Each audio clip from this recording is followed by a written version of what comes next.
안녕하십니까, 이동환 TV입니다. 오늘은 백성은 뼈를 깎고 있다는 이야기를 하고자 합니다. 구독 꼭 눌러주시기 바랍니다. 이 시대를 구해줄 불세출의 임꺽정 같은 어적이 나오길 바라고 있습니다. 임꺽정은 경기도 양주시 유양동에서 백정의 신분으로 태어났습니다. 1559년 조선 명종 때 신분에 대한 의학과 세도가들의 수탈에 분노하여 황해도 구월산에 본거지를 만들고 광군에 저항했습니다. 그 당시 황해도 지역은 극심한 흉년과 전염병으로 시체가 들판에 가득했다고 합니다. 조정에서 잘못된 관리를 통제하지 못하는 관할을 습격해 창고를 털어 백성에게 나누어 주었습니다. 임꺽정과 뜻을 같이 하기 위해 상인, 대장장이, 노비, 아전, 영리 등 다양한 사람이 임꺽정에게 몰려들었습니다. 조정은 황해도 각 고을의 수령을 무관으로 바꾸고 병력을 동원해 토벌을 시도했으나 패배했습니다. 임꺽정을 따르는 무리가 많아지면서 평안도에 그리고 강원도까지 경기 지역에 이르도록 확대되어 갔습니다. 임꺽정 무장대는 신발을 거꾸로 신고 다녔다고 합니다. 관군이 추적하지 못하고 조정에서 보낸 선정관은 화살을 맞고 사망했습니다. 명종은 임꺽정을 반란군으로 규정하고 특명을 내리고 현상음을 걸었습니다. 1561년 황해도 순경사 이시중이 임꺽정의 형인 가도치를 잡아서 임꺽정을 잡았다고 보고했다가 발각되어 중형을 받았습니다.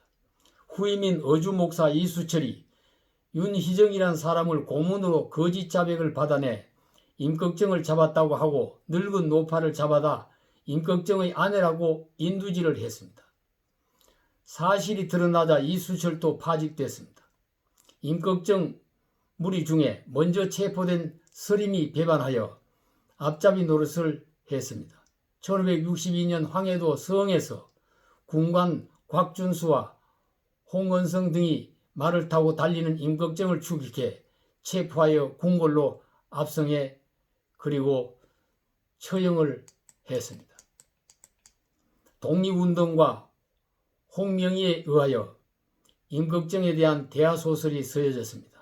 그 후 영화와 방송, 드라마, 뮤지컬, 애니메이션으로 부조리한 사회의 모순에 한거한 신출괴몰한 어족으로 부활되어 나타났습니다. 조선왕조를 실록 명종편에 보면 재상들의 횡포와 수령들의 포악들이 백성들의 살과 뼈를 깎고 기름과 피를 말려 손발을 둘 곳이 없고 호소할 곳도 없으며 배고픔과 추위가 절박하여 하루도 살기가 어려워 잠시라도 연명하려고 도적이 되었다면 그들이 도적이 된 것은 정치를 잘못했기 때문이지 그들의 죄가 아니다는 사관의 직필이 기록되어 있습니다. 그 당시의 진짜 도둑은 명종의 외삼촌인 윤원영이었습니다. 조카인 왕과 동기인 문정황후를 이용한 윤원영의 국정농단이 극에 달했을 때에 어적 임꺽정이 출현했던 것입니다. 조선시대 신분 제도는 양인과 천인으로 나누는 양천제입니다. 4단계의 계급으로 세분하여서 차별을 했습니다. 첫째, 양반은 과거 시험을 통해 관리가 되고 토지를 소유했으나 세금을 내지 않았습니다. 둘째, 중인은 전문직에 일하던 하급 관리로 통역관이나 의원이 그에 해당되며 첩의 자식도 이에 속했습니다. 셋째, 상민은 농민과 상인, 수공업자들이 이에 속하며 세금을 내고 군역을 부담했습니다. 넷째, 천민은 노비와 백정, 광대, 악공, 문여들이며 사람 취급을 받지 못했으며 임꺽정이 이에 속했습니다.